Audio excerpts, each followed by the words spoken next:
BFM Business, BFM Crypto, la chronique. Antoine, sévère correction sur l'ensemble des cryptos et particulièrement sur le Bitcoin.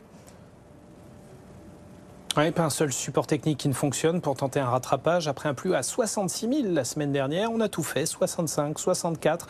Il y a un beau support à cet endroit d'ailleurs, il a tenu 2 jours.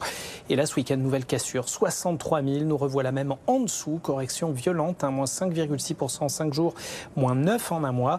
On se retrouve d'un coup au plus bas depuis la mi-mai. Et si on regarde un peu l'analyse technique, franchement, on court tout droit vers 56 000, les plus bas de début mai. La rechute pourrait donc se prolonger, c'est le risque immédiat. Alors justement, c'est technique comme mouvement ou il y a une explication officielle ?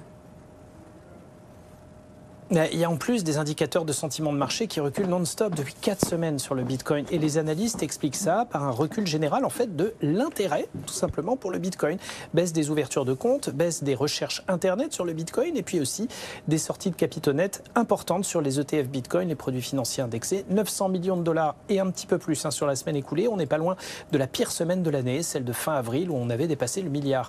Et puis il y a le coup de grâce, un dollar fort, ça on le voit, au plus haut depuis début mai, l'euro qui casse à la baisse 1,07 et on le sait, ça c'est fatal au Bitcoin qui est un actif décorrélé du dollar justement. Pour ne rien arranger, on se retrouve aussi avec des marchés boursiers qui marchent bien et qui procurent du rendement, notamment du côté des marchés américains. Les flux de capitaux vers les marchés actions américains et notamment les valeurs techno n'en finissent pas de grimper. Même si on a vu la semaine dernière que souvent hausse des valeurs tech et crypto allaient de pair, là on a une vraie divergence pour le coup. Les cryptos n'arrivent plus à suivre la cadence. Clairement, on préfère de la performance avec moins de risques et donc le Bitcoin en subit les conséquences. Seul un retour vers 56 000 pourra donc maintenant peut-être faire redémarrer les achats sur des niveaux significatifs.